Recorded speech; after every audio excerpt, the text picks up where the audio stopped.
அனைவருக்கும் வணக்கங்க. இன்றைக்கி என்ன ஸ்பெஷல்னாங்க சோயா கிரேவி செய்ய போகிறேங்க. வாங்க எப்படி செய்யலான்னு பார்க்கலாம். ஒரு வடை சட்டி ஒன்று அடுப்பில் வச்சுட்டுங்க 2 சொம்பு தண்ணி ஊற்றிக்கலாங்க. கூட கொஞ்சமாக உப்பு போட்டுக்கலாங்க. தண்ணி கொதிச்சதுக்கப்புறம் 1.5 கப் சோயா போட்டுக்கலாங்க. சோயா போட்டுங்க நல்லா கொஞ்சம் நுரக்கட்டி வரும்போது அடுப்பு ஆஃப் பண்ணி மூடி அந்த பக்கம் எடுத்து வச்சிடலாங்க. அதுக்குள்ளே ஒரு பேஸ்ட் ஒன்று ரெடி பண்ணிக்கலாங்க. ஒரு 2 ஸ்பூன் எண்ணெய் ஊற்றிங்க. 3 பெரிய வெங்காயங்க, கொஞ்சமாக கருவேப்பிலை தலைங்க, வெள்ளைப்பூண்டு ஒரு 5-6 பல் பூண்டுங்க, 1 இன்ச்சு இஞ்சிங்க பொடியாக கட் பண்ணி போட்டுக்கிறேங்க. குருமிளகு 1 ஸ்பூனுங்க, சோம்பு 1 ஸ்பூனுங்க. அது நல்லா வணக்கி எடுத்துக்கலாங்க. கொஞ்சம் செவக்க வணக்கிற அளவுக்கு வணக்கி எடுத்துக்கணுங்க.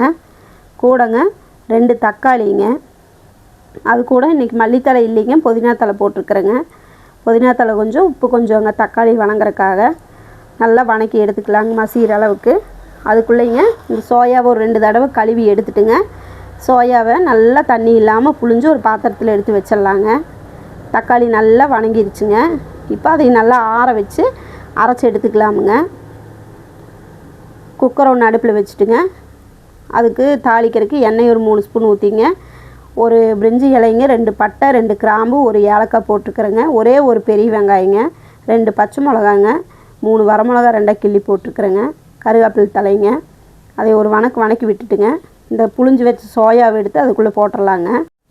சோயாவை பூரா உள்ளே போட்டுடலாங்க. பூரா சோயாவும் போட்டுங்க 1/2 ஸ்பூனு மஞ்சத்தூள் போட்டுக்கலாங்க. 1 ஸ்பூனு சீரகத்தூளுங்க, 1.5 ஸ்பூனுங்க மிளகாய்த்தூள் போடுறேங்க, வரமிளகாய்த்தூள். சோயா வந்து கொஞ்சம் இனிப்பு சுவையாக இருக்குமுங்க. அது கொஞ்சம் காரம் போட்டால் தான் நல்லா இருக்குமுங்க. போட்டு நல்லாங்க வணக்கி விடணுங்க. அதைய நல்லா ஒன்று சேர வணக்கி விட்டுங்க நம்ம வணக்கி வச்ச தக்காளி வெங்காயத்தைங்க ஒரு மிக்ஸி ஜாரில் போட்டுங்க 5-6 பொட்டுக்கல்லைங்க இந்த வணக்கின சட்டி கழுவி ஊற்றிங்க தண்ணி ஊற்றி அதை நல்லா நைஸாக பேஸ்ட் மாதிரி அரைச்சிட்டு வந்துடலாங்க. இந்த சோயாக்குள்ளைங்க அதை ஊற்றிக்கலாங்க. அளவாக தண்ணி வச்சுக்கலாங்க. கிரேவி மாதிரி வேணும், குழம்பு மாதிரி வேணும்னா கொஞ்சம் தண்ணி வைக்கலாங்க. கிரேவி மாதிரி வேணும்னா தண்ணி அளவாக வச்சுக்கலாங்க. ஏன்னா குக்கர் விசில் விடுறதுனால தண்ணி சுண்டாதுங்க. உப்பு அளவு பார்த்துட்டு போட்டுக்கலாங்க. தக்காளி வணங்கும் போது உப்பு போட்டிருக்கிறேங்க. அதனால் உப்பு அளவாக பார்த்துட்டு போட்டு தண்ணி அளவாக ஊற்றி மேலாப்பில் புதினா தலை தூவிங்க குக்கர் மூடி போட்டுங்க ஒரு 3 விசில் விட்டு எடுத்துக்கலாங்க. விசில் விட்டு எடுத்ததுக்கப்புறம் பாருங்கள் எண்ணெய் தெளிஞ்சு நல்லா சோயா கிரேவி ரெடிங்க.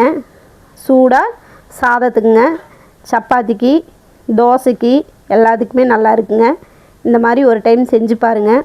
செஞ்சு பார்த்துட்டு டேஸ்ட் எப்படி இருந்துச்சுன்னு சொல்லுங்கள்.